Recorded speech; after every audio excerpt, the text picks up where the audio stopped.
Okay, Mr. Chair, if I may, I'm going to jump in ahead of you there just for a moment, if you're okay with that, sir. sure.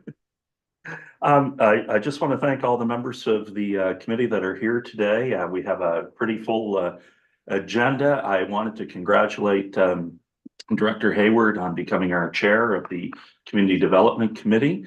Director Rogers will still also be a part of this committee, but we had a change in request from the chair. And so Director Hayward has agreed to take the role as chair. And I think it would be appropriate if you would, maybe I'll start here. I know he knows Kelly and I quite well, but maybe we'll start on this way with you, Amy, and we'll just go around the table to introduce the players and then who's online. And then Director or Mr. Chair, I'll turn it over to you. Sounds great. So, Thank you, John. thank you, sir. All right. So Okay, good afternoon. My name's Amy Floyd. I'm a counselor with the Nashwauk Rural Community. And I'm a ward counselor for the Teignmouth area. Hi, everyone. I'm Suzanne White, and I'm the community developer for the Capital Region Service Commission. Hi, everybody. I'm Carrie Bedford. I'm the Capital Regional Resiliency Coordinator with the Department of Justice and Public Safety through our Community Capacity and Resiliency Branch. I'm Tim Fox, and I'm a counselor in Hanwell. I'm Lorraine Daw, and I'm a counselor for Armagh. I'm Lise Morin, and I'm a Community Development Officer with the Capital Region Service Commission. I guess that's me. I think, yes, sorry, Tim, go ahead, sir. Hi, I'm Tim Scammell. I'm a counselor in Village of New Maryland. I'm Cheryl Pepin, counselor for Ward 3 in Harvey, and also community developer with Horizon Health. And Director Hayward, or sorry, I always call you director, but in this case, Mr. Chair, I just also wanted to let everyone know that Lise Morin has just recently joined our office here in the role of Community Development Officer. We realize the importance of this file. I go back to Deputy Chair, our Vice Chair Robert Simpson, or Bob, saying in our very first meeting, if you recall, how are you going to do all this work with two people?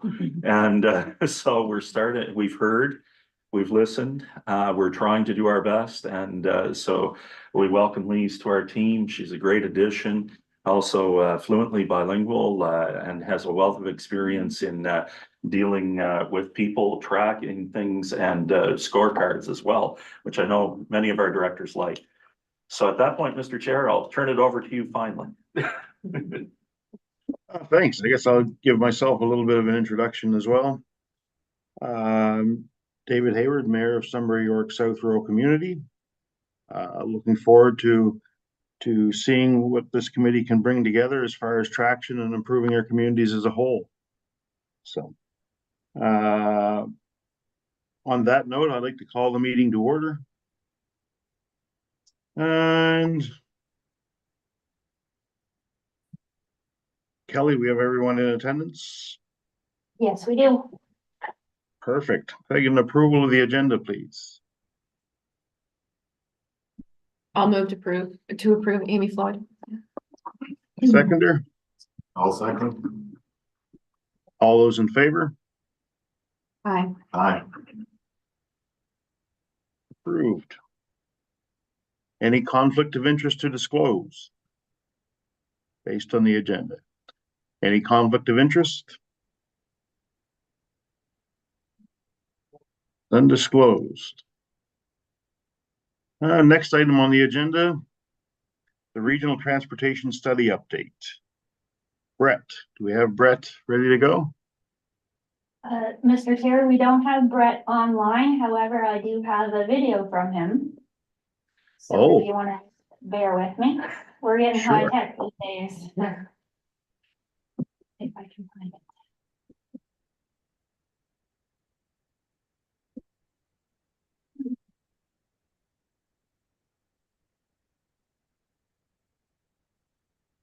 Are you seeing Brett on your screen?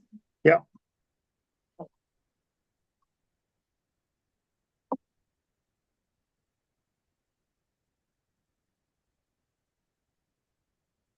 I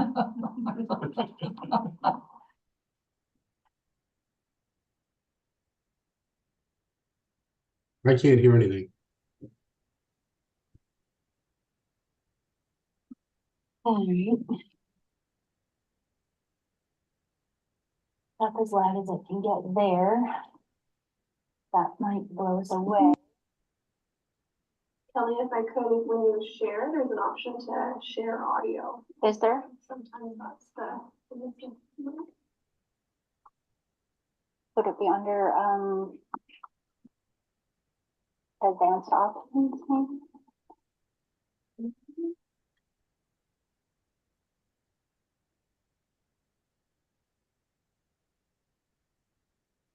How's that, Tim?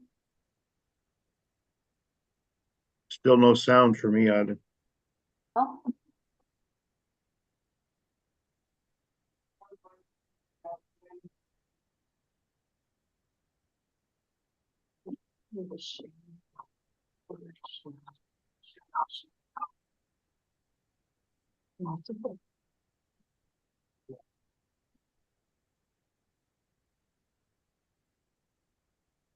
Hmm.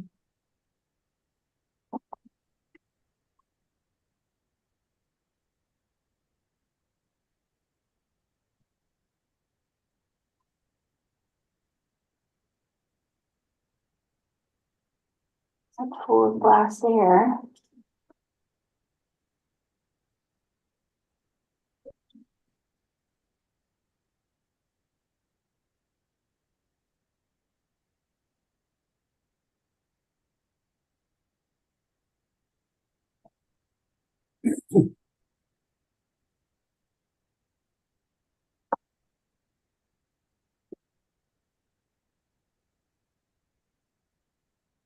Well. This is Zoom. Right? Click share on the Zoom control bar. Advanced tab and click computer audio, click share.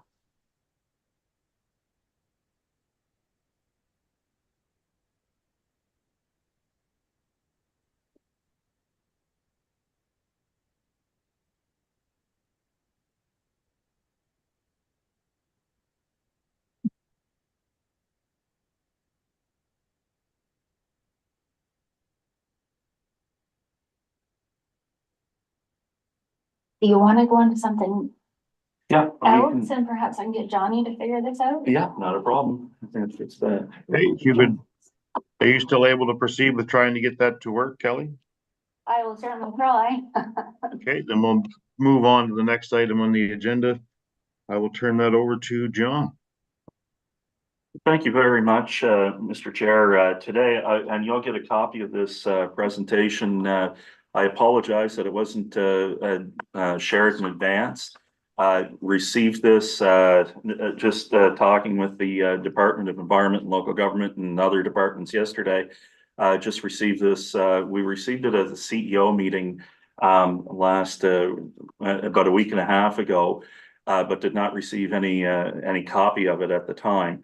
What this is to introduce the social file to us, and I don't know, Kelly, if the other document is up, or I apologize. Okay.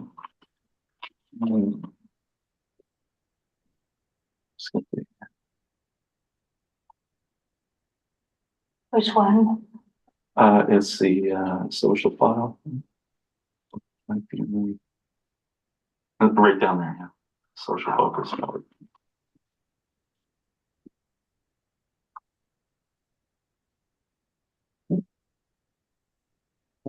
So if you want to just go to the next one. So if you recall, during local governance reform, the regional services commissions, the big three, I'll call us, Southeast, Capital, and Fundy, were all mandated with a social file.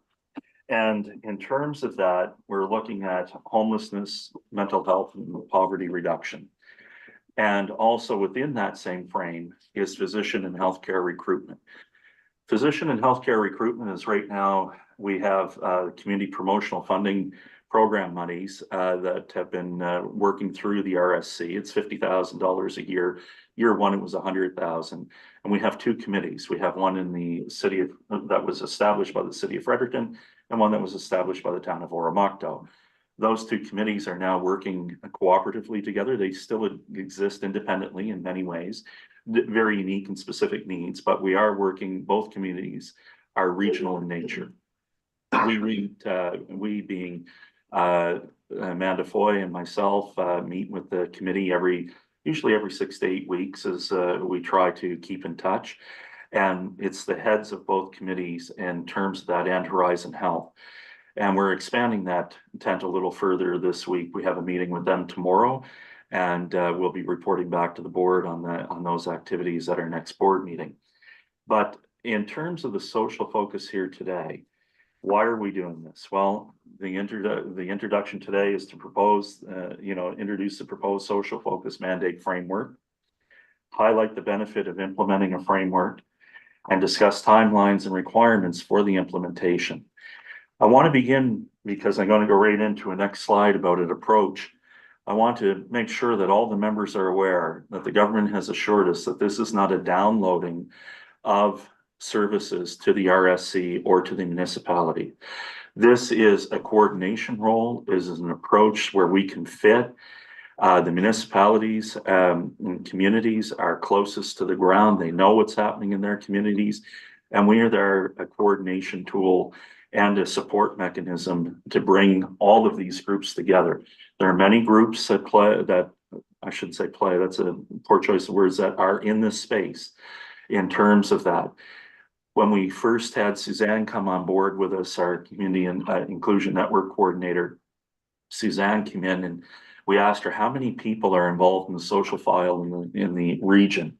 And the answer was, I think, over 340 groups, Suzanne, if I'm correct. So everybody always hears, well, Southeast is doing something on housing. They're doing something in this social file. Well, they had a crisis and they were responding to that, and government stepped up with them. So following an asset mapping exercise, the Southeast proposed an approach that shows the value of addressing the issues of homelessness, poverty reduction, and mental health on a regional basis by bringing all parties together, getting an accurate view of the problem and finding solutions beyond the limits of the cities. This approach also aligns with to meet the needs of the End in Sight strategy, which is a homeless strategy being led by social development. And so the RSCs, with a similar approach, will work to support the work of the End in Sight strategy, or the EIS strategy, by keeping the momentum and providing a more complete perspective of the issues and opportunities across the province.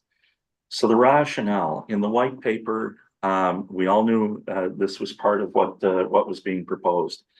The RSCs will assist in the step-by-step collaboration and iterative approach and needed to implement the End in Sight strategy. That's one aspect of it. Completing this exercise will ensure that RSCs in the big three have access to a consistent set of data. Will also provide GMB with accurate data to better develop services and adjust funding to meet the needs. So they want to be flexible, they want to be nimble, and they want the RSCs to be successful and to be a coordination role in this space. And so with that data, as I say, the RSCs will have the flexibility to apply solutions that work for their members, access to a dashboard with available resources and stakeholders to support people living in homelessness, and departments will continue to contribute according to their mandate while aligning to a collective outcome. In speaking with my counterpart in Moncton, they had a crisis, they brought the community together, they identified the issues, not just in the major centers. They went out to the smaller communities, they went out to the towns, to the rural communities, to the villages, and they had conversations about what is it that you need, because we're starting to see these things everywhere. You know what I mean? It's not just in the city, it's not just in a town, it's not just in a rural community or a village. We see homelessness, depending on how you define that, is certainly a big definition on that. Mental health is probably one of the most predominant things of our time in terms of coming out of COVID. We have a lot of issues around that, and we've had it for years probably, but now we're finally awakening to that and trying to help. And then we look at poverty reduction. You know, a lot of people believe that poverty reduction, there's multiple pronged approach to how you deal with that. Is it a living wage? Is it support for, you know, better supports and mental health supports and better access to jobs? A lot of people say give a person a job and you take away their poverty, or at least take away a portion of it. So how do we integrate people into those aspects? So the end in sight, if we go to the next one, initially established as a framework for GMB to address chronic homelessness levels in urban New Brunswick. And of course, the Department of Social Development, Health, JPS, and Environment and Local Government. And then through consulting organization, Human Development Council, a framework and principles were developed and endorsed by a steering committee. So then if you go to the next slide, we look at their timeline. Well, you can see over in the purple on the far side, that's, you know, we're kind of in the summer, we're in between that and the March 2024. And really, if you look down at the bottom and it says, take the framework to regions, GMB in depth, and ask, does it make sense? What is missing? We gotta get some analysis on this. But in addition, there are questions around what barriers do you face? What should be prioritized? What should help? Or what would help? And then in addition, further analysis, HIFIS is homeless individuals and families information system. And that data and other data is available to us. We just have to start to come together and work with the departments that are involved. So set a landscape of the analysis of the assets, housing spectrum development, and engage people with lived and living experience. So what we're looking for, and I'll get to this in a little bit, is not operationalizing this for 2025. Looking at where we want to focus. How do we start to bring the community together, the region together, if you will, and then look at that. So if we go to the next slide, Kelly. In the EIS governance model, everybody will ask, well, who was this team that approved this, or who was this? This is a high level, and I'll share this with you. It's an ADM, executive director, provincial departments level of justice, with health, justice, and public safety, environment, and local government, and executives of housing MB and the vice president of regional health authorities.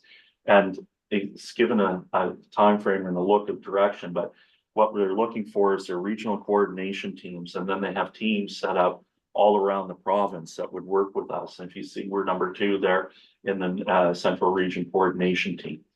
And then how do we exchange information, updates and outflows of information? And we look at the community implementation teams, and these teams are built. And this is an ongoing conversation. I know there's a lot to digest at once, and but I wanted to put it on there. If you go to the next slide, sorry, Lise. A lot of work has been done in the cities, and we don't want to discard that work. This is not a replacement for work that's been done. This is to better coordinate and bring our region together to try to solve these problems. So what we're truly trying to do here, if you look at this, we still have social development. We'll still be working with the cities. We have a consistent approach and outcome. We develop those jointly, and the regional collaboration with RSCs. So how do we bring that together?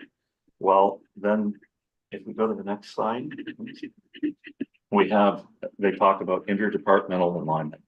So this is where we look at the province. So you see the province in blue is a key player in this area.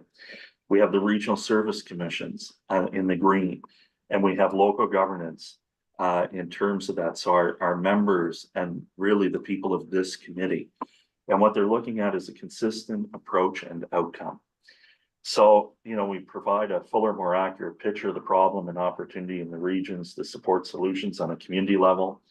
We increase visibility and opportunities on a regional level to get people housed and connected to services, including developing new services on a regional level, if that's the will of the members in the communities. It encourages collaboration and economies of scale and finding solutions. And then working within regional areas will support solutions on a community level, and implementation of the social focus mandate as defined by this group would support the outcomes of the end in sight strategy. So if we go to the next slide, And again, we're not looking for, I just wanted to make you aware of this as we start to plan for the rest of 24 and into 25. So you look at the community and social development mandate from the white paper, and then the additional social focus. So over on the left in the green is the homelessness, poverty reduction, and mental health. A lot of work, a lot of things, a lot of players, a lot of people in that area. And we got provincial departments, their one team, one GMB approach, and they're going to be there. They want to work with us and they want to do things. So there's social development, health, Horizon, Vitalite, NB housing, justice and public safety, Indigenous affairs. Then we go into poverty reduction, mental health, and I won't read all of that to you. But what role can the RSCs play? Well, brainstorming GMB departments and 3 RSCs to specific to social focus areas, confirm GMB priorities in each area 24 to 26, identify in 2024 to 2026, and identify specific actions on how RSCs can help partnership, clarify specific services, delivery supports and implementation needs, and define KPIs and mechanisms for community. For communications, and then we develop a formalized MOU. Under the community development side of it, what we're going to hear next from Lee's is all about the affordable housing, newcomer settlement, diversity and social inclusion, and healthy communities. And as everybody realizes, all of these fit in some ways, in many ways, together. So if we go to the next slide, we're looking at the proposed minimum functional requirements for RSCs in scope for 2024, 2025. What we're trying to do is come in and look at resulting in a completed asset management asset mapping exercise for capital funding in Southeast. A lot of that work exists. They want to bring it to this table. They want us to know about it. They want us to share it. They want to talk about it. Engagement with key stakeholders, KPIs. Southeast, we kept this in. They used a help seekers report, and we'll share that with you as well. I do have access to that. We'll share that.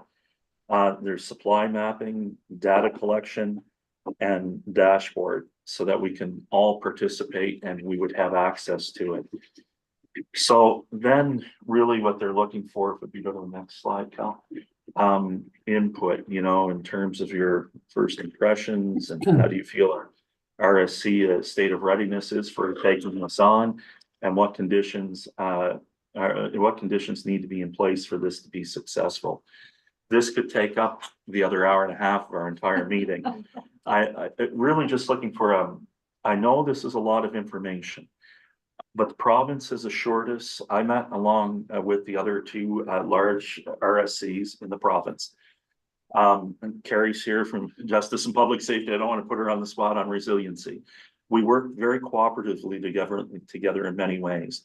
What we're seeing out of Southeast is when we come together and we put a formal package together, government's coming to the table and saying, hey, that's a great idea. It was born out of the communities. It was born out of the RSC model. It was born from the ground up, not the top down. And what they're trying to do is bring the right stakeholders together, the right NGOs, nonprofits, everybody that is in this area. I know that, just in full disclosure, Tim and I are friends outside of the committee, and I know the work that he's done on this in these files, and everybody has a hand in it. And if you look at it from your own personal social context of what you're seeing in your communities, what you hear in your communities, and what we know is in our communities. I can still remember going back and people telling me in early days, well, is there really homelessness, in some of your rural communities? And I looked and I said, seriously, we're still asking those questions. There's, we have people that are living rough, couch surfing, breakdown of the social construct around them, mental health, drug dependencies. There's so many reasons that people kind of lose track. From a personal perspective, excuse me, it's very near and dear to my heart. I have a relative, very close relative, that was just lost his way. And glad to say that through a lot of family intervention, it's in a much better space today. But boy, oh boy, to see that in action from somebody that had a job and a family and everything was good to homeless. You know, you wonder, how did that happen? And it happens right in front of you sometimes, and we don't realize it's happening. So anyway, that's just on the homeless. We have mental health that has to be addressed through this, and poverty reduction. And we look at it from a cooperative approach. And like I say, the reason that Southeast is successful in their first big endeavor is because they put it together as a frame, together as a region. They came to the table and they met with the province and the feds and everybody involved in this. And the other side reciprocated. They were sitting there. They weren't looking for oodles of investment. They're really looking for is that cooperation, coordination, and that development of the ideas, what would work. So for us, it's Capital Region. Whether no matter where you are in the region, it's our Capital Region focus. And how do we bring that together without negating good work that's happened in Oromocto or the city, or maybe in some of the rural communities in terms of this, or some of the work that's being developed now. You know, some communities are on fire and building houses, but are they affordable? You know, some communities, like, we see a lot of this, but we know we got to look at seniors and affordable housing. And yesterday, the chair and I were on the Economic Expansion Committee meeting. We had a presentation from RDC, and they're now in the housing space wanting to help. Like, there's a goodwill from GNB. They want to be a good partner with us. And I think that we've got to kind of wrap this around how do we look at the rest of the mandate and what our priorities are moving forward in 24, 25, and how do we operationalize it? Are we gonna get a copy of that PowerPoint? Yes, we will. Yeah. Okay. We'll share it with everyone. I apologize, it wasn't shared in advance. Literally just, you know, I just got some of it yesterday. So I apologize. It just Okay, so weren't we enough can get it hours. like in the next day or so? Oh, yes. Yeah, Okay. you'll have it. All right, good. Mr. Chair, I'll turn it back to you to lead the way here. There's some questions, so I'll Okay, turn. thank you, John. I do have a couple of questions I wanted to refer to from the presentation. One, thanks for sharing and kind of your personal experience with the situation. It kind of brings everything home for everyone when there's something you can relate to. On the slide of in scope versus out of scope work, Yeah. can you expand on that? The operationalization part, I think, was out of yes, scope. in scope, out of scope. Yeah. So what the out of scope meant for right now is, I guess what they're looking for us to do from a coordination and cooperation standpoint is let's get the provincial folks in here to meet with this committee. Let's get I would like to have them, Mr. Chair, come in. We're planning a session, and you'll see invites to these things for the 26th of July. I'm trying to make arrangements for them to come in and speak to the board of directors and the alternates, and we may expand that out for that part of it. But really what they're looking for is how do we see this fitting in our work plans? How do we see this fitting, bringing this together? How do we start that process of bringing people together and then taking the data that they have, looking where the gaps are, all kind of simultaneous, and taking those gaps and filling that void so that we can look and say, okay, here's where we think the gaps are. Here's what we think a good plan would be. Here's a proposal to government. So really what we're not looking to do is operationalize it immediately unless there's an urgent need, which there is an urgent need, but it's, I guess we're not in crisis mode, but we're in urgent mode. But if there is something that's of urgent need, they're willing, look, let's pivot, sit down, and let's get a frame around that aspect of it. What they're really looking to do is how do we bring the groups together? How do we bring the communities together?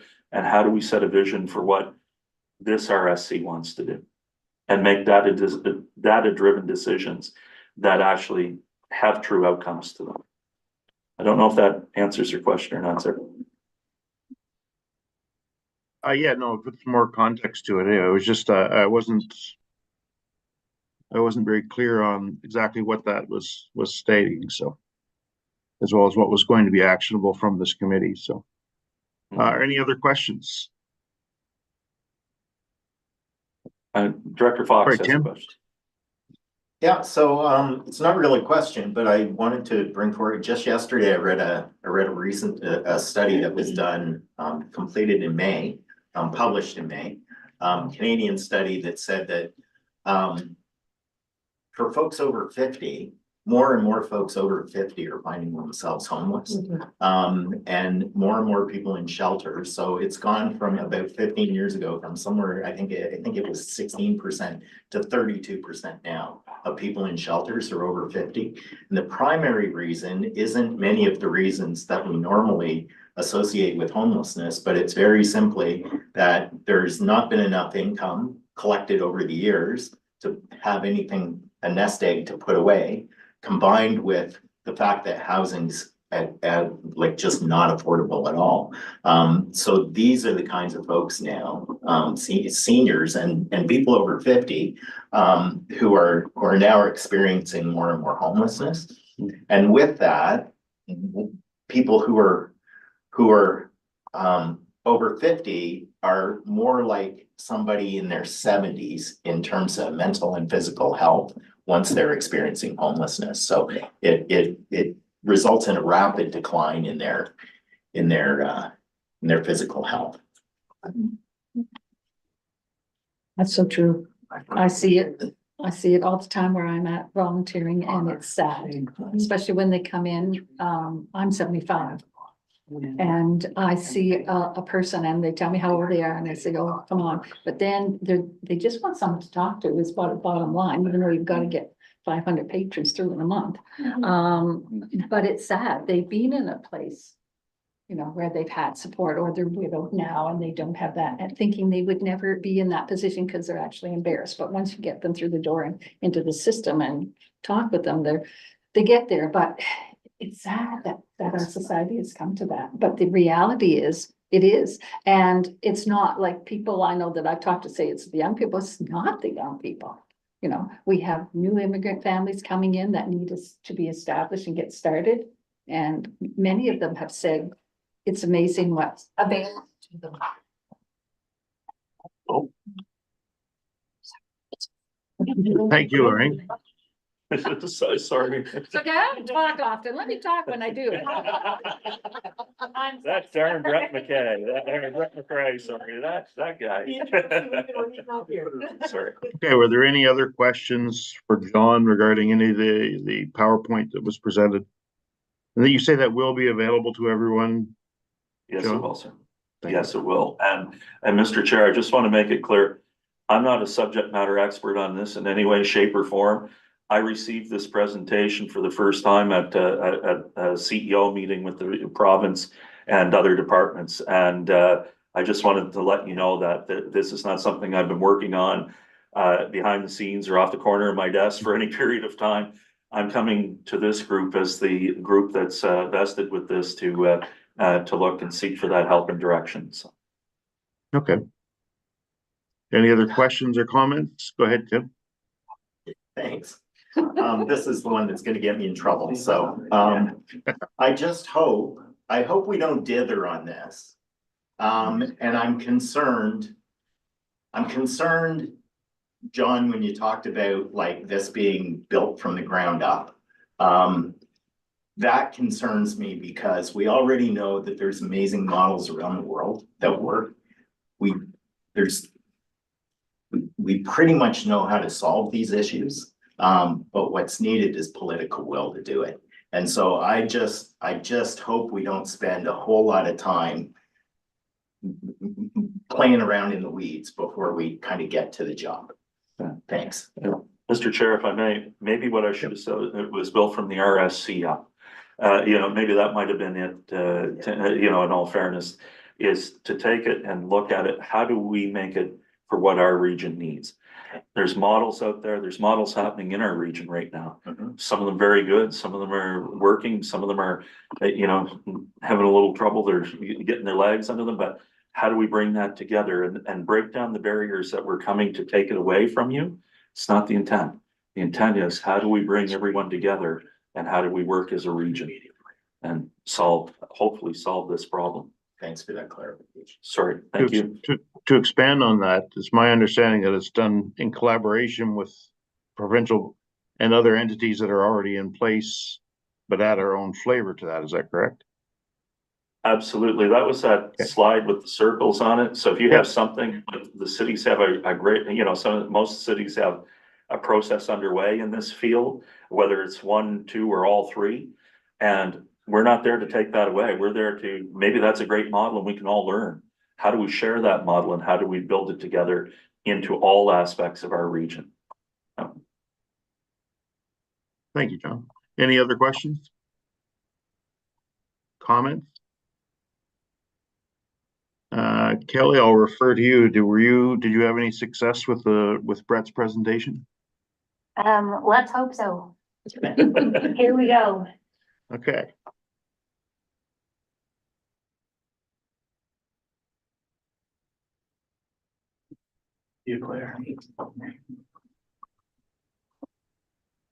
Members of the committee, happy to join you via video today. Unfortunately, I'm on vacation, or fortunately, depending on how you look at it, and I'm not able to join you in person. But Can you hear that, Mr. Chair? Yes, thank you. Perfect. Here we go. What 10 was it? 10 minutes? staff did feel that this was an appropriate time to give a brief update on where we are with transportation in the region at this point in the year. I think an appropriate way to cover this subject may be from a budgetary perspective. And so initially in 2024, the operating budget for transportation is $89,000. A commitment was made in the April board meeting to execute a contract with Urban Rural Rides, subject to some conditions, for a maximum net cost to the commission of $36,000 plus tax per year. Since then, staff have begun the process of undertaking a transportation study. The estimate for the transportation study is $79,000 per year. And so keen students of math will note that $36,000 plus $79,000 actually exceeds that $89,000 operating budget. So how are we going to make this all work? Staff, to that end, have applied to RDC for 50% cost sharing. We're very optimistic. All indications are that we will receive it for that transportation study. Once that approval has been received from RDC, the Regional Development Corporation, staff will proceed with the study. The idea of that study, just to recap, would be to really generate a big picture plan for regional transportation, what it looks like, how existing systems are going to be tied into other systems in the region, and really give us a good framework on how to go forward in future years, both from an operational and from a budgetary perspective. So, having said that, when we receive that 50% cost sharing approval from RDC, we will be left with a remaining balance in that operating reserve of approximately $13,000. And the plan for that $13,000 is to use that in a targeted digital ad campaign. And the goals of that ad campaign, there are going to be 2 goals. The first will be to secure volunteer drivers. And so that's going to be to solicit volunteers within the region, within individual municipalities, to volunteer and how to connect, give them all that information that they need to connect with Urban Rural Rides and coordinate with them. The second goal of that program would be to promote the rideshare program or the volunteer drive service itself to the eventual users. So that's where we are at this point in the year. Typically, at this point, I would take questions from the committee. However, as I noted earlier, I'm on vacation and not able to do that. So I'll have to defer any questions that the committee may have until my return. Happy to answer any questions at that point. Thank you very much.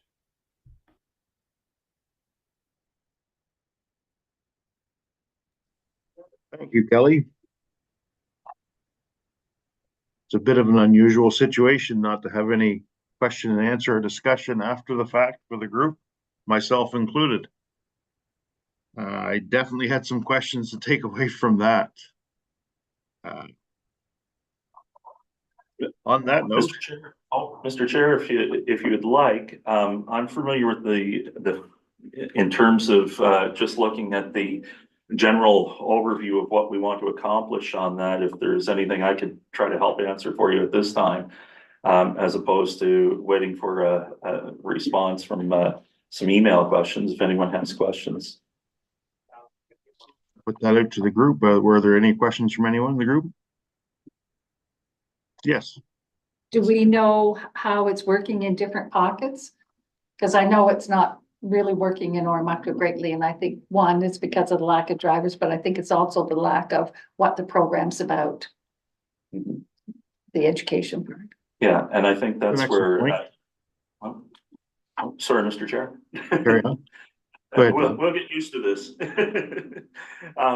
Yeah, and I think, very much, Councillor Dodd, in terms of that, or I should be calling everybody director at the table here, but anyway, as we are, within that's part of that education piece, that promotional piece on the social mandate. It's also looking at what does that long-term vision look like, so that we can look at a real and hopefully a real and meaningful regional transportation piece. This also came up at our, the chair is also deputy chair of that committee on our economic expansion yesterday, in terms of regional transportation and is it adequate and what does it look like? So yeah, there's a concern around volunteer drive services, whether you can get enough volunteers, is there enough understanding of the program? There's even been pieces raised around the insurance of the program and how do you insure, that type of to protect the drivers, to protect people in terms of that. So we're aware of those pieces as well. Right now, I believe, Suzanne, correct me if I'm wrong, but I think it's, is it 6 or 7 communities that we're operating in with urban rural rides? 6. In 6 communities, and like you say, right, it's not 100% in the areas. I know Tim also is one of the volunteer drivers in our community and that type of thing. So it all depends on how we get the community around. And then there's other communities that have other volunteer ride services that are operating outside the scope, and we want to try to bring them into the fold, in terms of that. So there's challenges right across the board on that. Hopefully a plan will give us a long-term vision on a plan. The volunteer, drive service, hopefully that will continue to fill some voids for those in need. And then we'll come together afterwards and look at, okay, where are we headed and what does that look like for the region and how do we action that? So that's what the transportation plan is all about. Good, because I know when I talk to different people or they approach me on different things and some aren't even aware of what it is. So you try to tell them what it is, but they also don't understand how it works. And so that's why I'm saying if we had some of the education material that we could share with the vulnerable people who really need this. Yeah. And it's not complicated. That's a pretty good call out right there. And it kind of references back to the $13,000 not surplus, but left over after the funding assistance for marketing.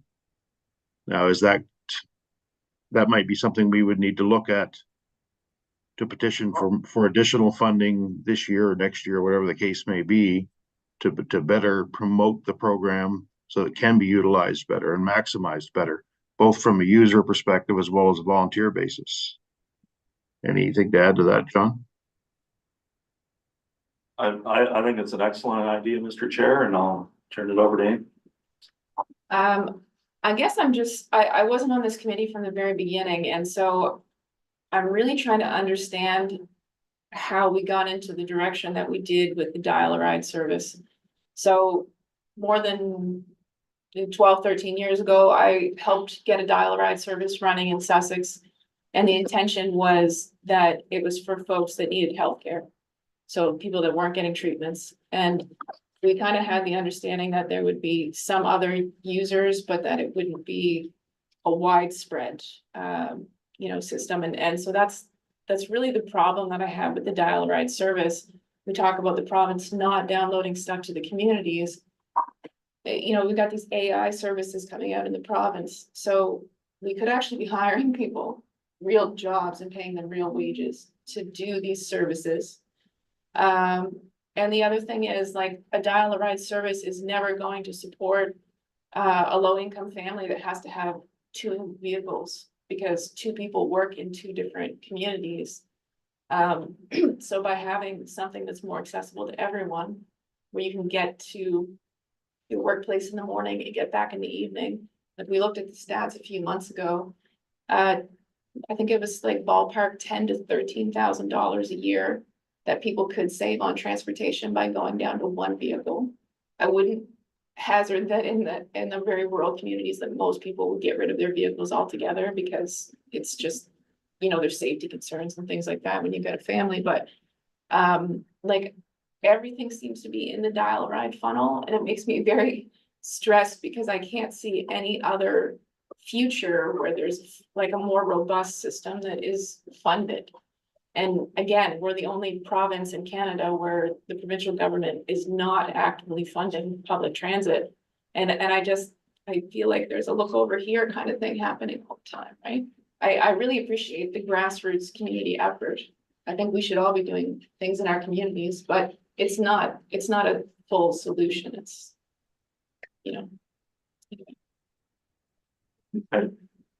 Mr. Chair, just on that, I take those comments, I understand that quite well. The genesis of the urban rural rides, I think I'd let Suzanne speak to that, or Carrie or someone in terms of that, but the idea with the plan is to look at that plan that makes sense for the region. It may not be a bus going in every direction. It may be something that's circulating. It could be a couple that are, I'm not a subject matter expert on transportation, wouldn't want to venture a guess. I do know that the province has recently unveiled their central dispatch system for the urban rural ride, or for the urban rural rides, so that they can get better access, get people dispatched out to more people. And that's starting to come on board, and the province has invested in that quite significantly. So there is, I guess, some investment happening, but probably, as you say, not to the extent of maybe some other jurisdictions. So Suzanne, did you want to comment on that, or Karen? Violent agreements. I mean, I do understand the history of how most of these groups formed, and it was very well-meaning, and I still think they're great groups, but. It's one small piece of a big picture. And that's the reason why there's not a lot of broad education about it, because you don't want to set an expectation you can't deliver. It's singularly targeted to seniors who need to get to a medical appointment, or expanded your definition of senior could be a 45-year-old or whatever, who's on social development, and you tap into social development to help fund it. So we don't want to disappoint a lot of people by saying there's this service solution that it turns out is very restricted.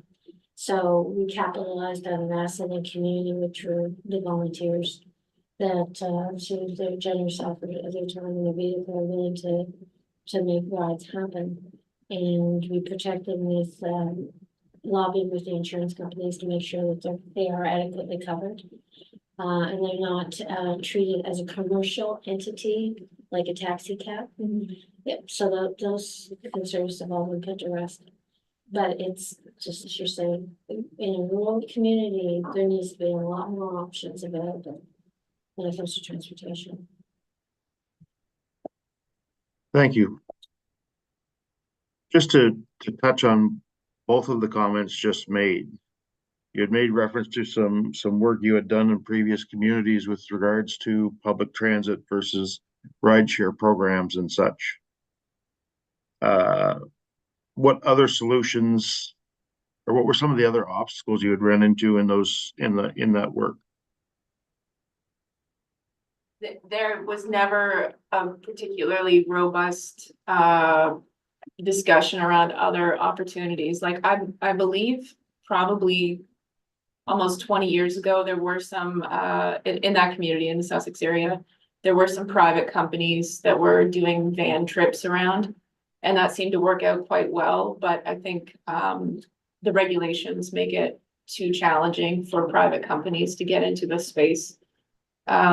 And those are provincial legislated regulations, so community can't just sort of hop around. The Energy and Utilities Review Board, everybody has to follow those rules, and that was one of the biggest issues. We see a lot of regulation here that we don't, like other countries in the world just don't, they don't have, they're a lot more flexible. Okay.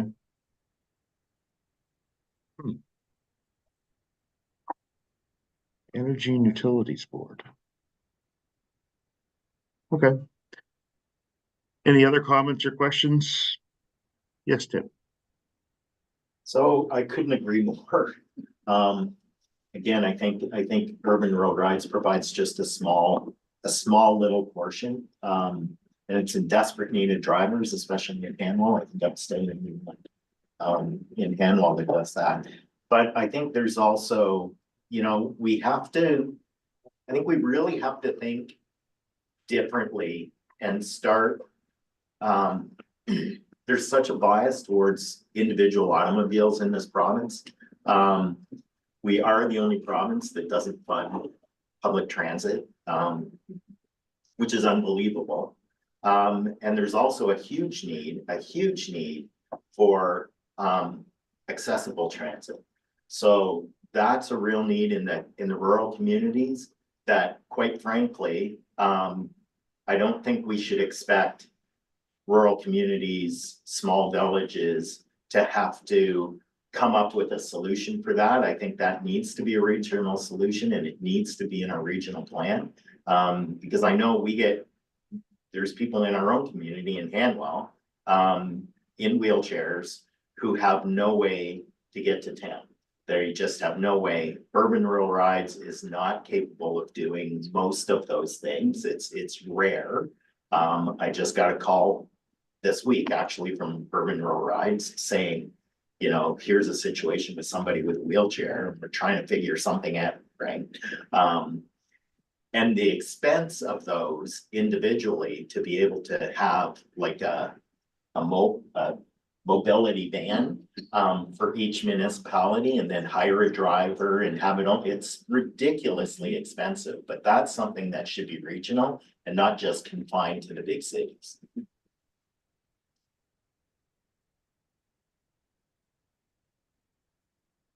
To expand on that, I think there's a lot more detail and data that would have to be reviewed before any decision can be made on that, because as you said, they're very cost prohibitive. Just as far as snowballing solutions or ideas or even some of the discussion, based on what's been said, it would seem that a public transit option might be best for the everyday, with unique criteria for the rideshare programs for those with disabilities or special needs of some sort. Would that be accurate? Is that kind of in line with what you were saying, Tim? Well, I think, yeah, I mean, I think we have to find the solution, but I think that where there are issues is like Urban Rural Rides primarily is seniors at this stage and medical appointments. So that's a very small section of people in need, and it's not capable of people with physical disabilities that might need that especially in a wheelchair, where you need somebody to be able to take their wheelchair into a wheelchair van and be able to get to where they're going. And I don't think we should, you know, one of the things with poverty reduction and all of the other stuff that we're dealing with in this sector, transportation is a huge issue. It's a massive issue if you don't have the ability to get to where you need to get to. And I think it's very unfair for us to restrict where people live based on physical limitations that they have. People should be able to live in a rural community while being in a wheelchair and not have to move to the city where maybe they're paying more taxes, they're paying, you know, more rent and or more for a mortgage. Anyway, that's my rant for the day, I guess. Try to keep it to one rant per meeting. Thank you.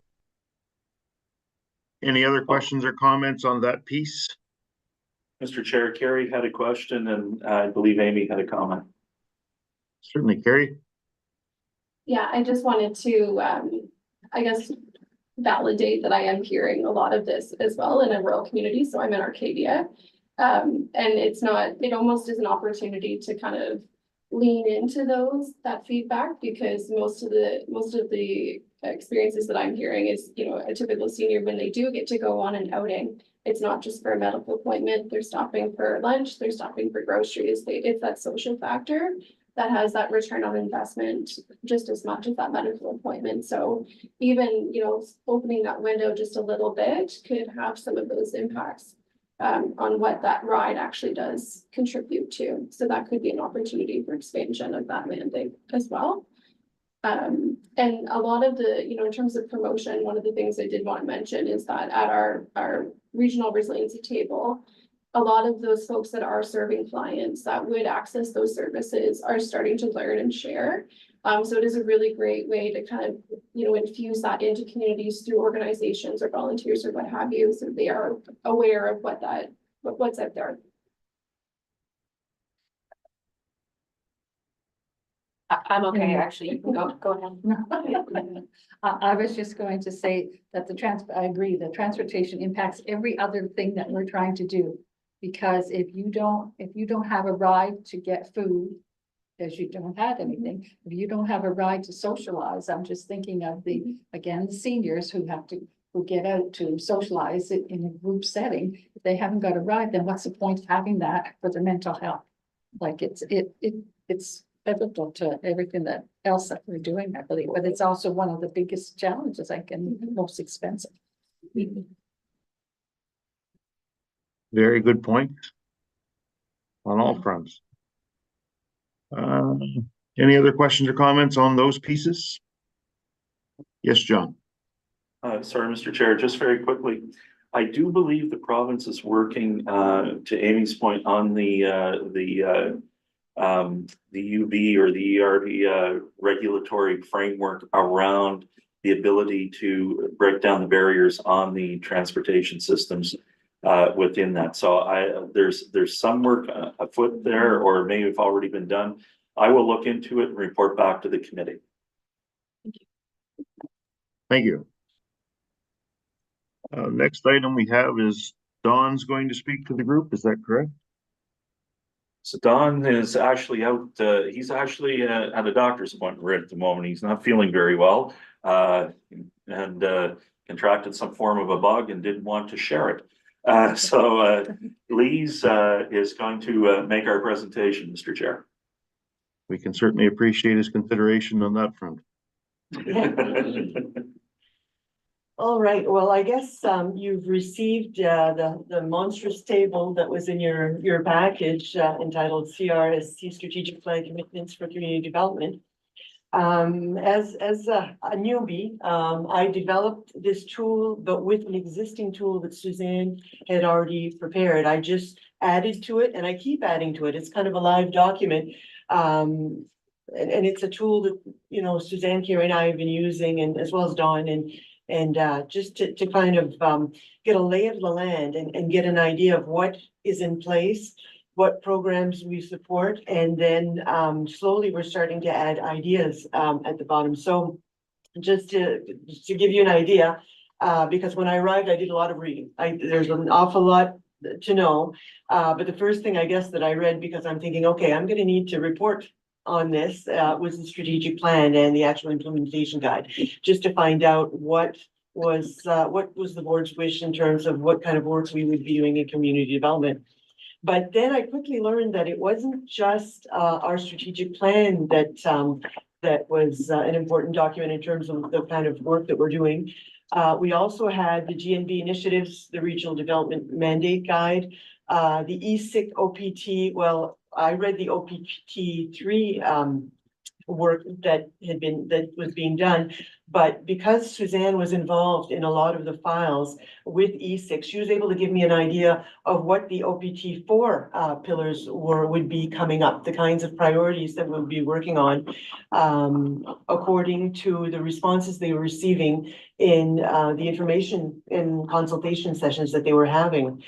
The other document that I added was the Capital Resiliency Steering Committee priorities, as well as the JPS priority actions, Horizon Community Health Needs Assessment, Department of Health Population Health Team priorities, and also the Capital Region Integration Network. So basically, I sort of just added these to my table and found quickly that there were an awful lot, there was a lot of overlap. There are a lot of these pillars that fell under some of the same themes. And then the things that I was concentrating on were the actual networks that existed already. So one of the things that's really important in terms of working in community development is to not sort of reinvent the wheel and work with the things that are there in place already. And we do have a committee that we work on, both Suzanne and Carrie work with this on this, we call it the No Agenda Committee.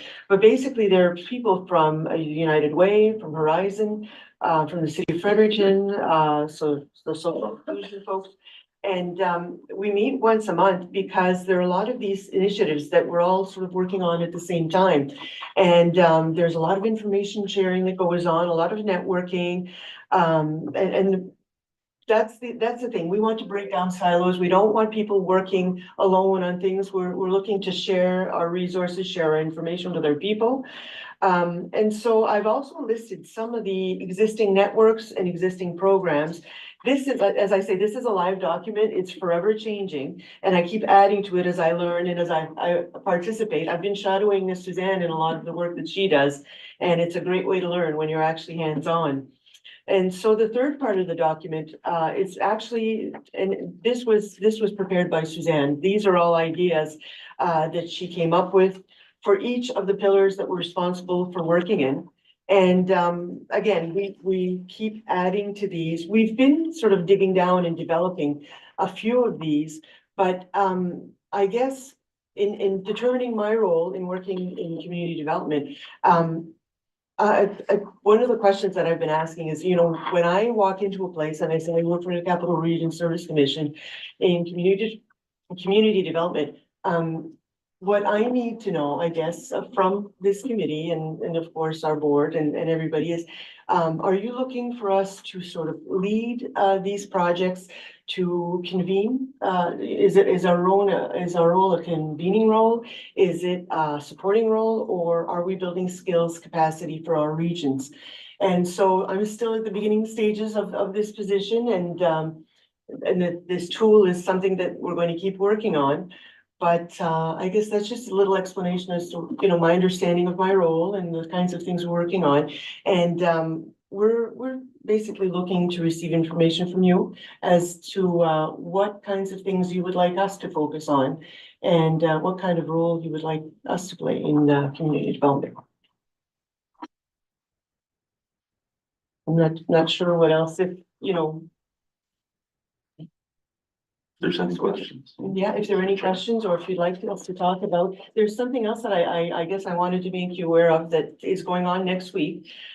We've been working on an event, it's going to be held in New Maryland at the Oakland Lodge, and it's speed dating for nonprofit organizations. So we've invited 40 different organizations that touch upon all these pillars.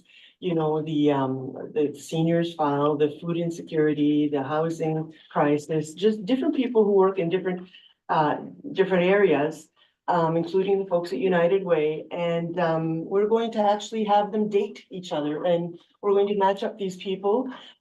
Each person is going to have 8 12-minute dates with another nonprofit organization that will have matched them with.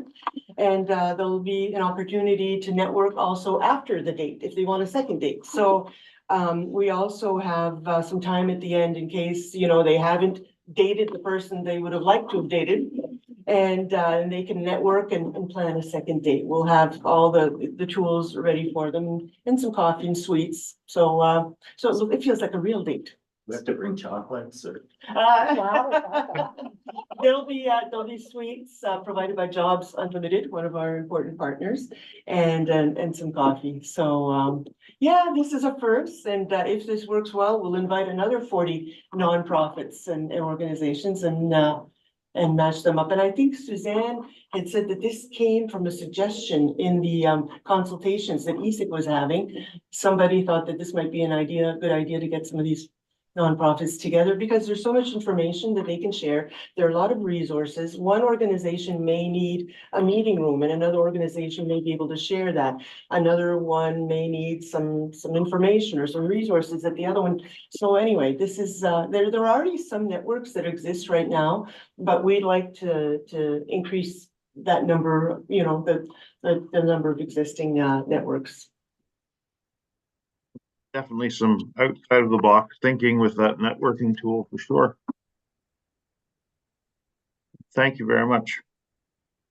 You make an excellent point. I really like, and it was very direct.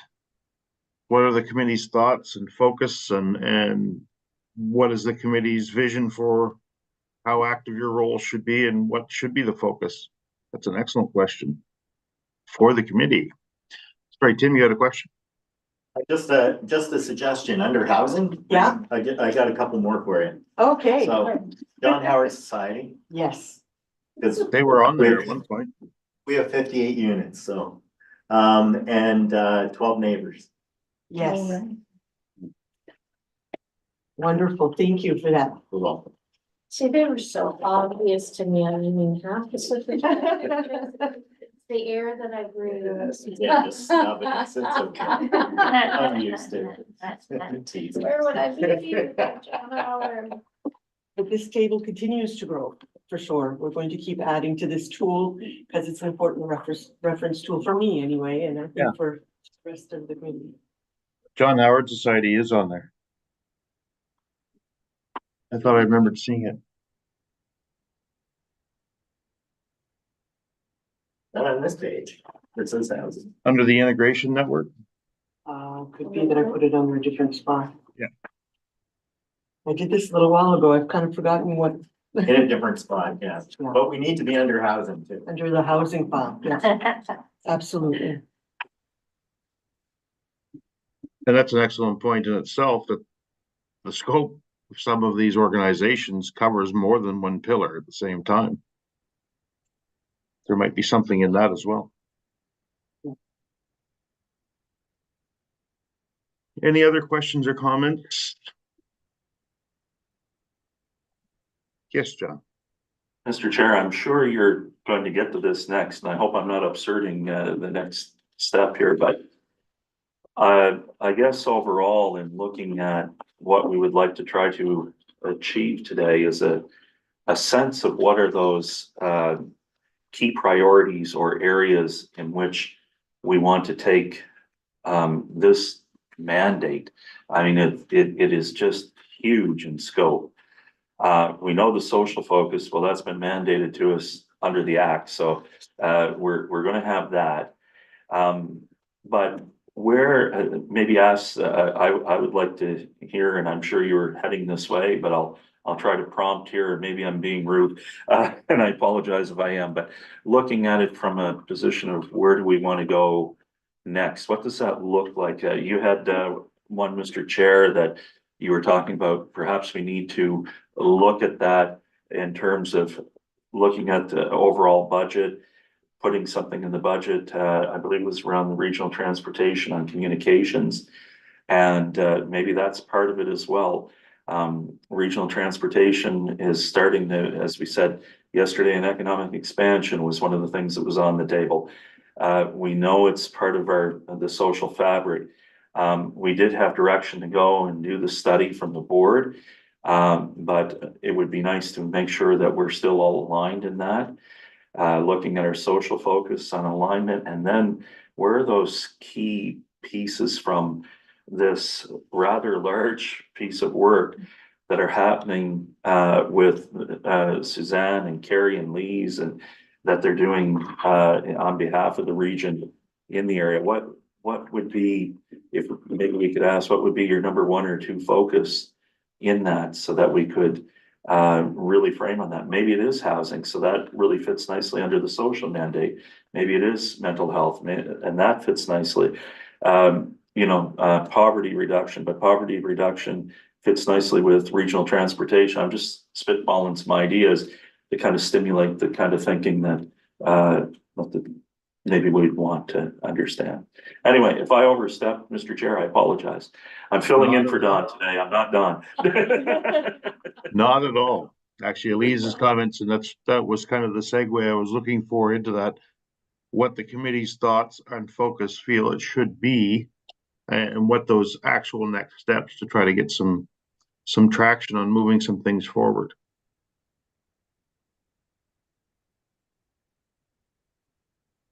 On that, we could start with a round table. And Elise asked the question, so it wouldn't be very fair to start with her. Thank you. Suzanne, would you like to speak to that? What you feel are the highest priorities and the best areas of focus?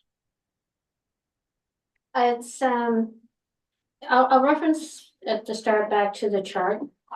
At the very last section, you saw a number of recommendations. That was me putting together what municipalities can do by using their own levers of control.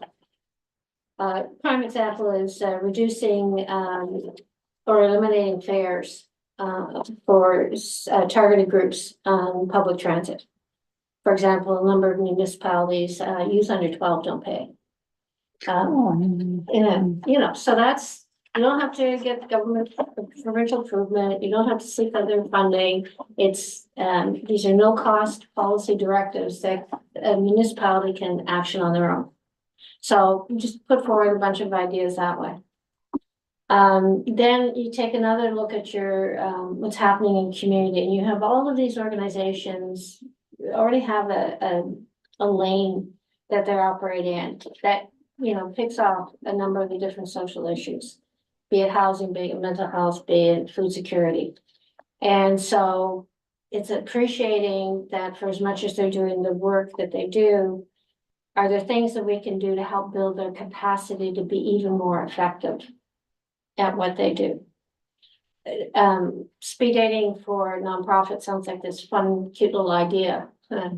Behind the scenes, what it is saying, okay, community organizations, we know you're feeling the pressure to deliver more services with less resources. We know that you're finding it harder and harder to deliver those services because when you go look at the volunteers, they're not there.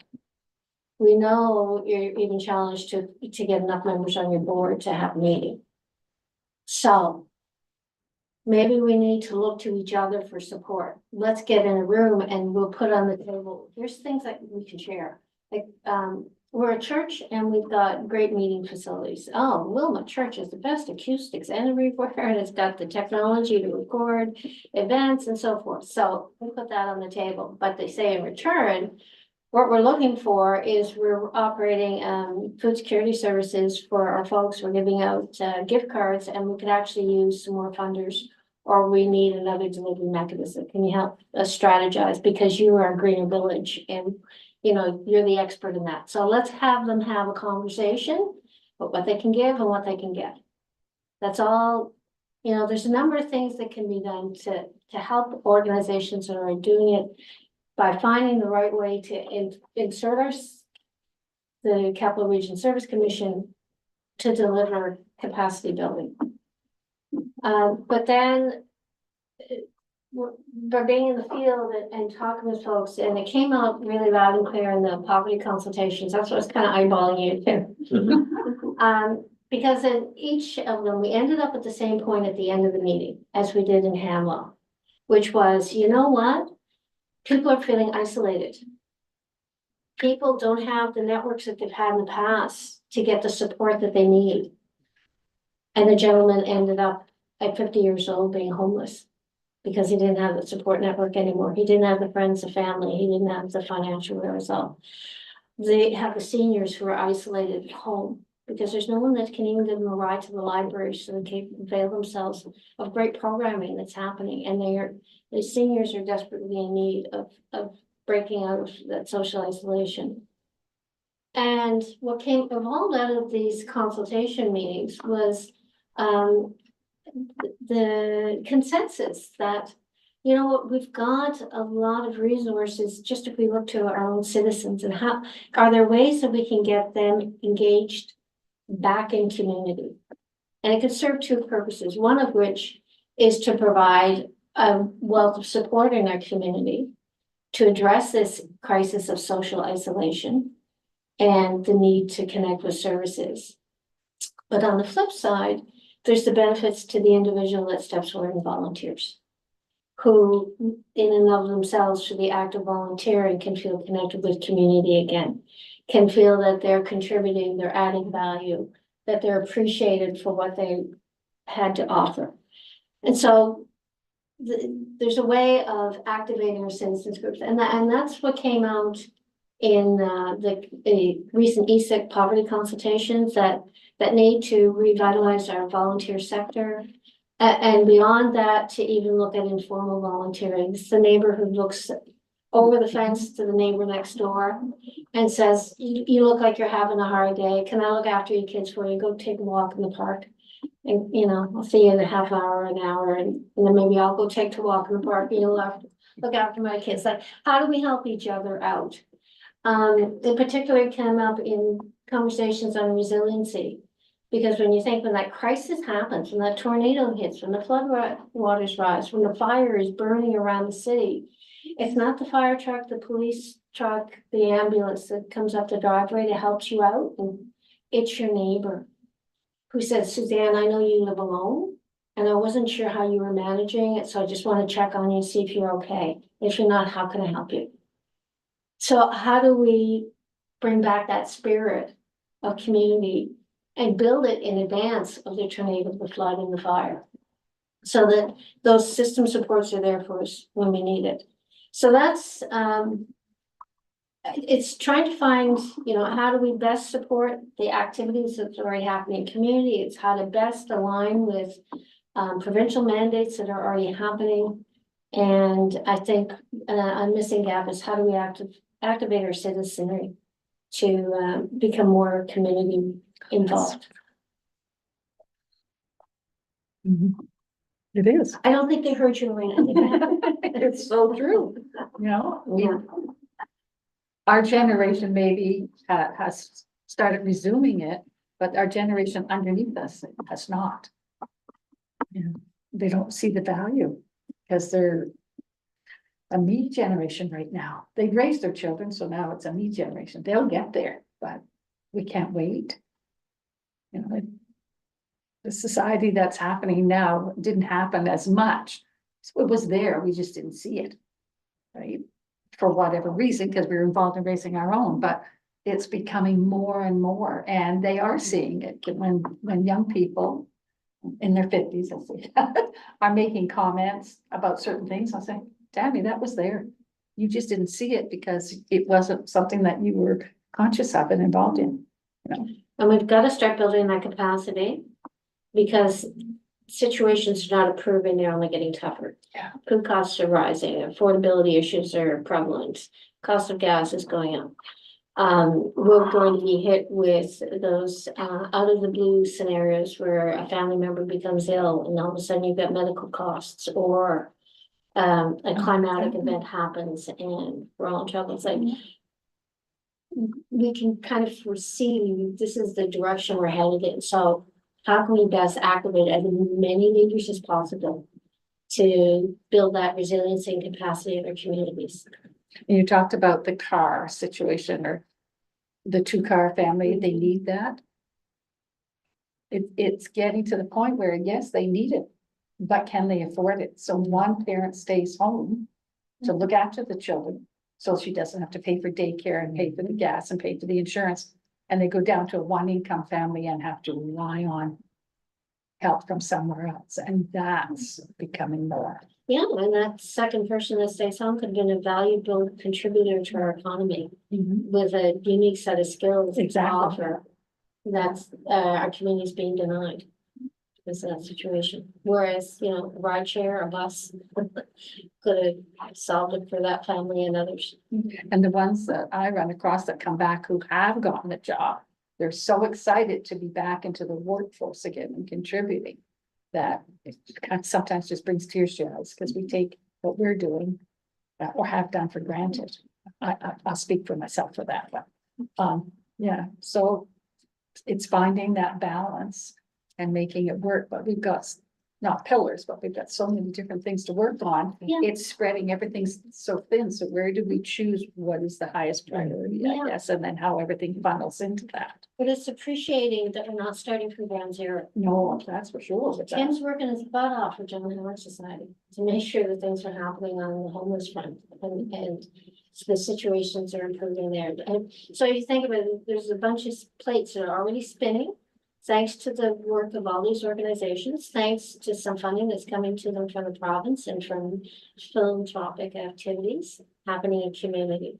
So we're not looking to have to come in to reinvent or to take charge, you know, of solutions that are already happening on the ground. Rather, where's our best insertion points into community? The example that Liz is saying, when she goes into that meeting and sits down at the table and says, hi, I'm with the Capital Region Service Commission, I'm joining the conversation today on homelessness.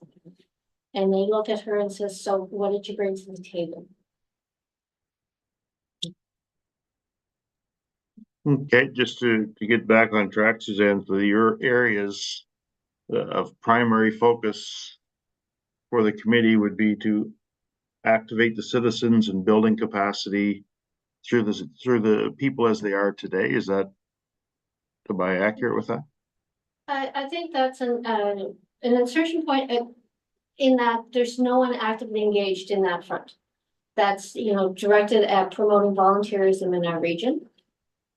And Okay. that there is another insertion point where we could provide support to our nonprofit organizations and helping them build capacity at a time when they're being challenged more than they've ever been challenged in the past. And not to say that, and here's the 10 solutions, but rather, you know, if we want to focus our attention, you know, what directions can we go in? Because those plates are already spinning, those groups are already busy. You know, and so we want to be bringing value to the table. Okay, so supporting the nonprofits, your Lions Club, your different organizations, would that be the best use of this committee? And as an entity to support them, is that? I'm just making notes as you're speaking, so. Okay, great, thank you. I'll go down as recorded notes, I will be proud. But yeah, I'll give you some other pearls of wisdom then to take note of. Just that trying to find a place where we can add the most value and being that representative for the whole region. You know, so understanding that there's this great program we're in Napa called the Gathering Place, where seniors can drive up to the strip mall like they did as teenagers. When you want to go to a hangout, you went to the mall. Well, the seniors are going to the mall and there's a space carved out for them with a couple of couches and glider rockers and computers and puzzles, and they can go out, hang out, have a cup of coffee and meet their friends. And then watch everybody else who's driving up to the independent grocery store and the dollar store. And so they can see who's driving with who and what's going on. And it's working like a charm. So from a Capital Region Service perspective, with eyes on the ground, we can start to share that model elsewhere. And we can talk with the Gail Farnsworth and say, so Gail, what's the secret sauce here? Like, how did you start it? Where did you get your funding? How do you make it work? We'll come up with the toolkit. Boom, and we can offer the toolkit to help out other communities who are saying, what can we do to help other seniors? Like Jim was saying, give us the solutions that we know are working. Not just trialing a whole bunch of different pilot projects, yeah. What works? What do we So they're already? driving up to this mall. Oh, yeah. So the ones that have a car are driving up to the mall. Sorry, I'm not a negative Nelly, Yeah, I yeah, just flip the point. coin, Good point. right? So how do we reach Excellent those point. other ones we've talked about that Yeah. don't have that? Their seniors driving out, picking them up and bringing them in. And neat story, there was a fellow that used to show up every single day. And then he missed one day and they all kind of asked, where's John? Nobody knew. And then the next day, John's still not here. Somebody should call John. And they called and there was no answer. And so then they started asking, well, did John say he was going away? And no one could think of anyone. So they called the RCMP to go to the house and found John collapsed. And they got John to a hospital for the medical attention that he needed. But the only way that happened is John was on someone's radar and somebody came. Yeah. That's the gathering place. It's always crowded too. Really? It's always crowded. Thanks. Yeah. Okay. But community transportation is a huge issue. So better supporting our nonprofits for just those such things would be a good use of resources, correct? And faith-based communities too, because they're delivering a lot of services as well, yeah. It's any service agency that's working directly with our most vulnerable in the community. And they're challenged right now. For the Okay. reasons I mentioned earlier. And Okay, then well- how do we activate those citizens? But Carrie, you may wanna, Thank you, Suzanne. We'll jump on to around the table. I think you've said it well, I have to follow Suzanne here, so. From a emergency management point of view, we know, like Suzanne's mentioned, we have heat waves, we have, it's a hurricane season happening. We have more and more of those challenges, and we do really need to strengthen that social fabric that helps us so that we can bounce back when that happens. We've seen really great engagement, from those service providers, like you've mentioned. But it is that coordinating. So, in the role that I hold, it is mostly being that space holder, and then inviting those to the table just to have the open conversation. So the more opportunities we can kind of be like train conductors in a sense and have them kind of hit, and have those conversations, the more that we're able to kind of get out of that connection. Our fire departments, that's again another example from the emergency front.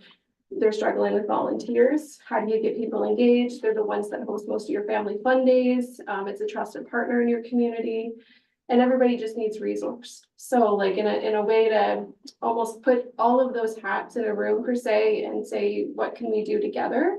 That would be where I would prioritize that, is like looking at that social fabric.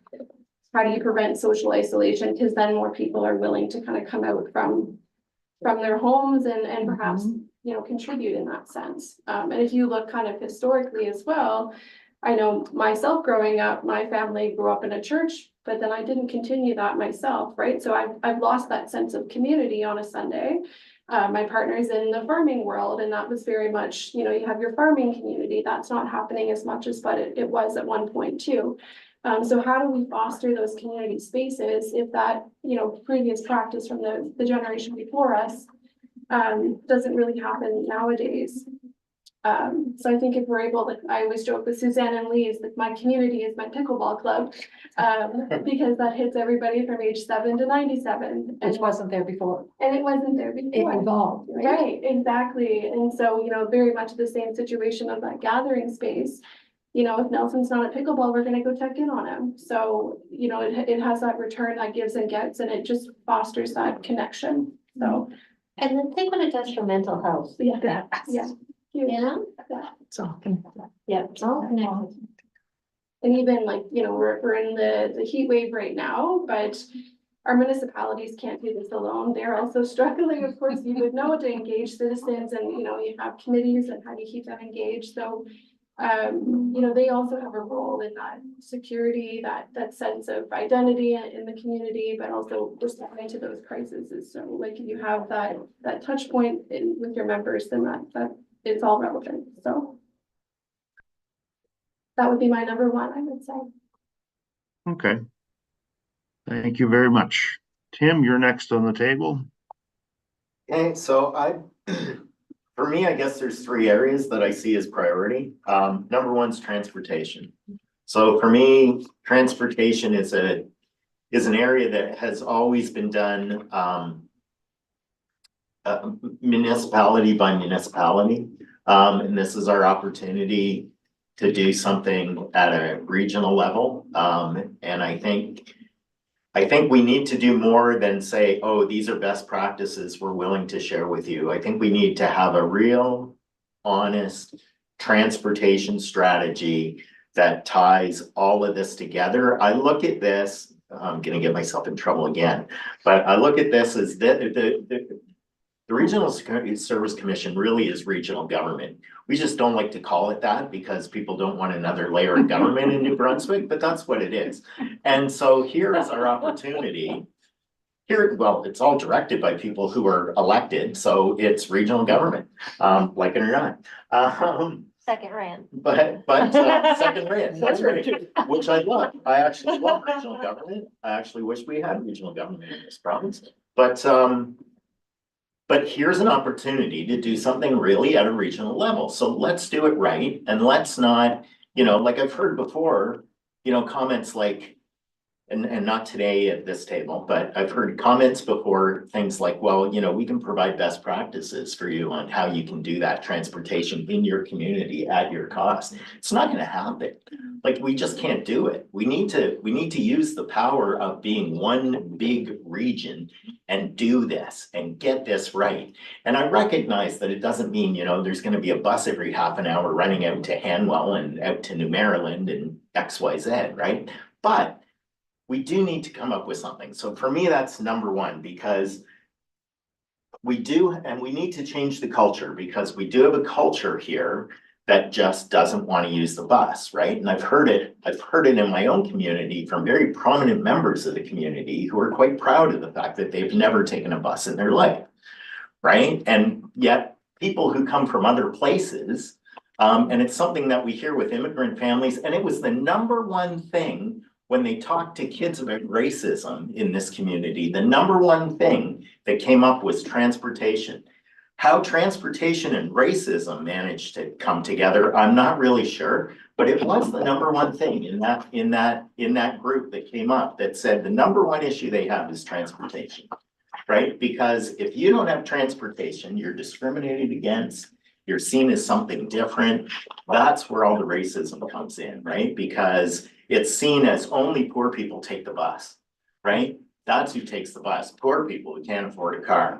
That's who takes it. And that's not the case in most countries in the world. So people who come here from other places, and people like me who come from Toronto, like, we grew up on the bus. The bus was our livelihood. That's how we got around, right? Nobody wanted a car because you got to pay to park and you got this, that, and the next thing, and it's expensive and the bus is cheap, right? So I'm getting off track. Transportation. So that's number one. Number two, housing. But housing, what can we do at this level? There's a couple of things we really can do. And one of the things is we can implement in each of our plans, each of our municipal plans. We can put in ways to build more housing. So for example, allowing granny suites, allowing an extra unit in a residential zone in everybody's property, or so many or whatever. But I mean, that's what I'm looking at. So there's regulations we can do. There's in our bylaws, there's things that we can put in our bylaws that allow us to have other ways of providing additional housing that may not mean building additional housing, but builds housing in. So that's the other thing that I think is within our capacity here to be able to do. And the third thing, which is kind of outside maybe of our capacity, but something that I think we have to keep banging the drum for is a guaranteed basic income. Because I know that when we have guaranteed basic income, that reduces a lot of other costs. Because when people are living healthy, they don't have all of those other things that they have to deal with. That drive costs up. So, and I'll give you a great example, John Howard Society. So this isn't basic income, but it shows what happens when you have housing. This was years ago when we built our first building and we put the first 12 people in. You know these stats too. So we put the first 12 people in, And the number of services that they use decreased by 83% after 1 year. So after just 1 year of being in stable housing, they were using less police services, less ambulance, less hospital, less justice system, 83% less, which is remarkable. So all of that costs us less, right? And we know Senator Kingston just spoke yesterday, I think, at the Senate, talking about how this works in other ways too. So like when we look at pharmaceuticals and pharmacare, right? It actually costs provinces less to have universal pharmacare than to have the system kind of like we have, because you're paying more for your drugs. When you have universal pharmacare, you can buy, if we had that across the country, we could buy in bulk at the national level, and instead of little New Brunswick trying to make a deal with drug dealers. With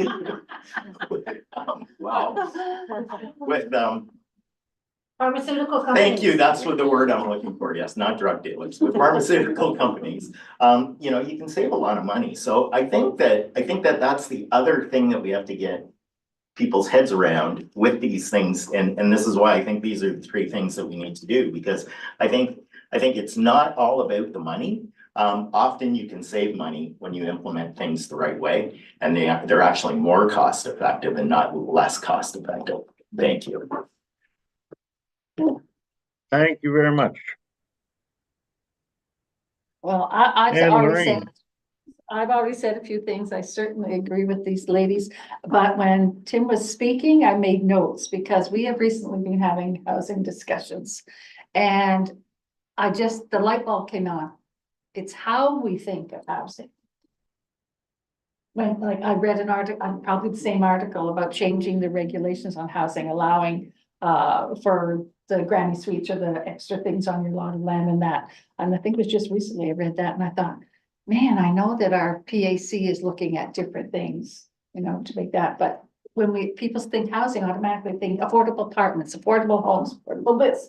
Well, I was in one of my not so best moods and I said to this gentleman, I said, and how do we do that? Do you think the suppliers are going to give us products at a discount cost? Are they going to build homes that they're going to lose money on? No. If you have a builder that wants to do that in the town of Ormond, you send them to the town and see John Jackson. I kind of went, I said, I'm sorry, I shouldn't have been so nasty, but I said, reality is everybody's fighting for their own dime. I said, we have to do it in a better way than what we're doing it. I don't know how that is, but it sounds like this table is going in the right direction. I'm impressed with this meeting, by the way.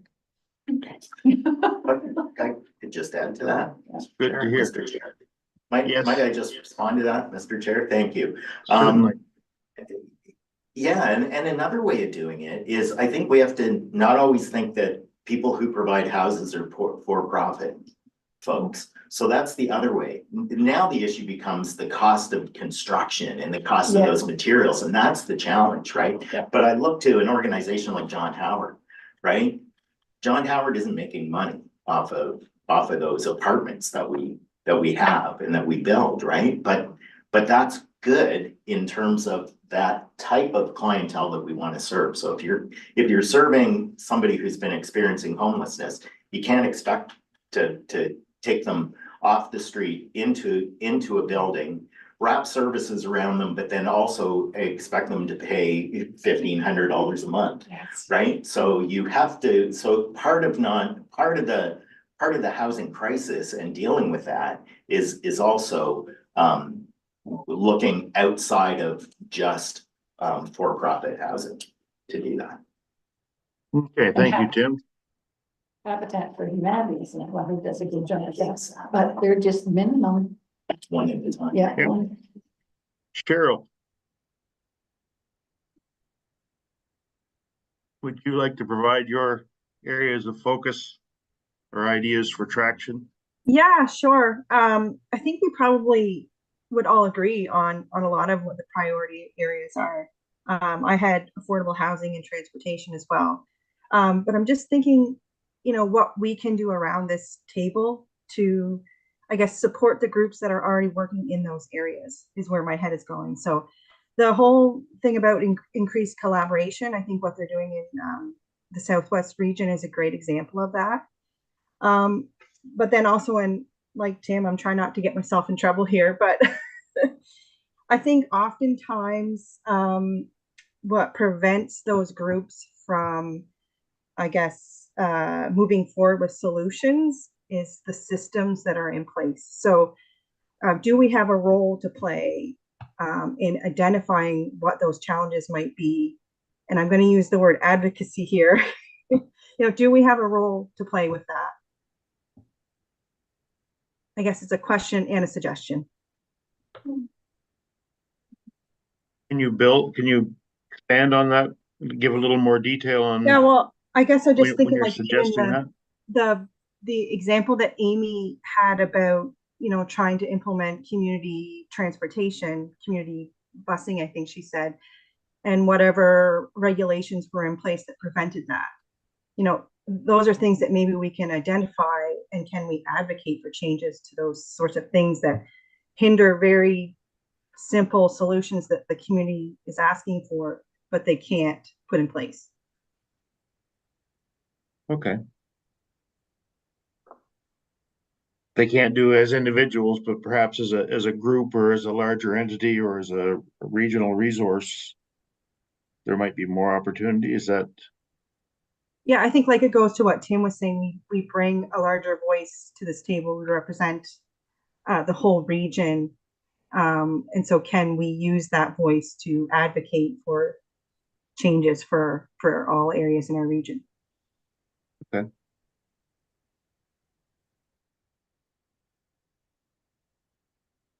Thank you. And is there anyone, John, did you want to add anything at this point? Just Mr. Chair, I'd like to inform this committee that the Economic Expansion Committee is aware of this. We chatted about it a little bit, but we're teasing out the idea now of a housing summit for fall. Really actually working with Ignite on that in terms of looking at it from, okay, where can our economic development agency fit? But trying to lean into that a little further as to what everybody's been saying here in terms of that. I think many times it was said about affordable housing, the regulatory standards that are around, around housing, even getting a better common understanding out there of what those regulatory frames are is even just a big first step. Some people don't realize that, the difficulty in putting in a granny suite in a rural setting is not necessarily a planning issue, as it is more a water and septic issue to ensure that there's proper constraints around that can adequately support that home. So there's things like that. So we're teasing that frame out now. Actually, before this, I just came from a meeting with Ignite. And one of the things we were talking about was, what does that look like when we have it? Because we don't want it just to be about developers developing communities. We want it to be inclusive mindedness invoked into that whole part, if you will, for lack of better wording on that. But to be brought into that spectrum and look at it, and how do we get those wraparound services? How do we get the development of, we look at our we always had that strategy about aging in place, age friendly in place. And, how do we make sure that can still happen? When we see the stats, as Tim had said earlier, a 50% increase or 100% increase in people, over the age of 50 becoming homeless. I mean, my goodness, that should be just, for me, it's horrifying because I'm over 50. But I mean, in terms of that, but it really is. It's very concerning, and everybody should play a role in that. And I think, in terms of that, communication education plays a huge role in every aspect of what we're going to be doing here. And I think to your point earlier, Mr. Chair, of advocating on that, and especially around the communication end of it, that's such a huge piece to let people, sometimes even letting them know where to go to get the right answer. And that's what we're trying to piece together with things like the economic summit. Maybe we have a state of the region where we talk, directly to our leadership about what is that vision regionally and not just locally. What's your top 3 priorities locally, but what's that vision regionally and look at these things and try to develop them. So I just want to let you know that we're not alone. There are other committees and other other groups in the RSC family that are looking at this as well, that really want to play a participatory role in that. So thank you, Mr. Chair. Okay. Thank you, John. And who has not had an opportunity to speak as of yet? Amy? So I don't want to rehash the same point too badly, but I will just say, and I'm not too worried about offending anybody, but there are some provincial policies and pieces of legislation that are very harmful and keep communities from doing the work that they could do. And it doesn't come down to cost, it comes down to structure. And like, I don't think that some of these policies were set up with the intent to harm. I just think that we're often really decades behind. So something that was written into legislation in 1978 or a social development policy from 2013, like the world is just moving rapidly and we're just not pushing ahead and we're not reviewing stuff quickly enough, right? Like in my community, people are coming out to these land use planning meetings and they really care about the environment and they're showing up for 2 hours in the evening and they're telling us they want things like, well, we don't want, soil mining and we don't want clear cutting and we want to protect our farmland. And I'm like, sorry, because the province all has regulations around those things and they would not let us as a community protect our environment because they can override with that legislation, right? So we know for years, like with social development and people on social assistance, like a lot of them would not leave assistance to work because it was too precarious, right? So I know there have been some changes in that area, but like a couple of weekends ago, I was at a baby shower and I happened to sit next to a doctor. And I've been hearing a lot about this recruitment strategy. And the doctor told me that they tried for years, they waited for years, not practicing, so that they could get a billing number to live and work in Moncton. They finally gave up and moved to Fredericton to practice, even though they didn't want to live here and still don't want to live here. But they must in order to be a doctor in this province. And, while I'm in favor of small towns having access, I don't think anybody should have to drive 3 hours to get healthcare. Like the reality is that we're now moving into specialization anyway. So my understanding is like with the hospital in St. John, if you had a cardiac issue, you would go there for that specific care. And it wouldn't matter if you were, if you were 2 hours away, you'd have to go there for that specialist anyway.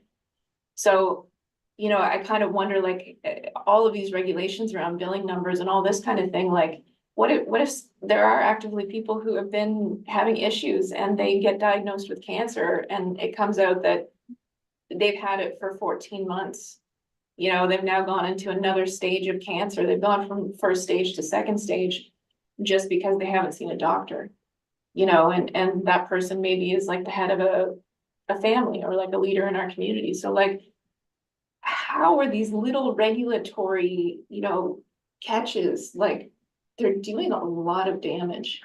And like, if Lise were here, I would say like, that's what we need to keep an eye on is like, when you're in these meetings and you see these things happening, like, how can we advocate to have this stuff changed? And like, it's a slow change, but we need to be pushing for that all the time. Okay, thank you.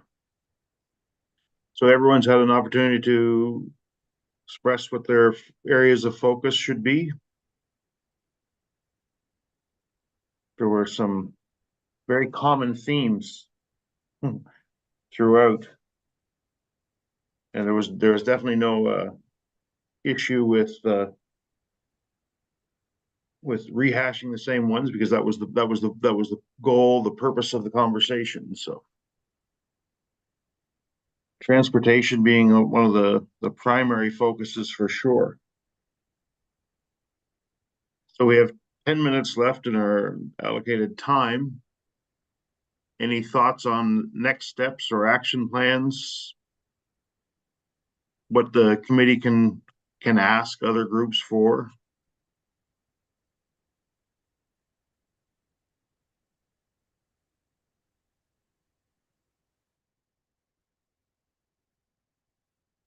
Hello? I'm still here, but I think we lost the group.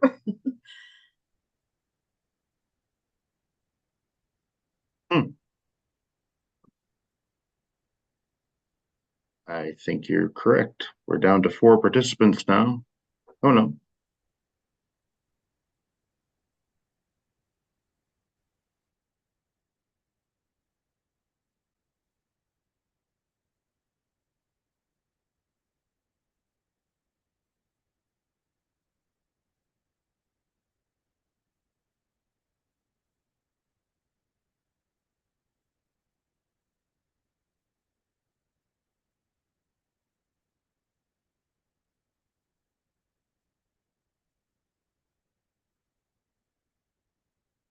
Kelly, can you hear me?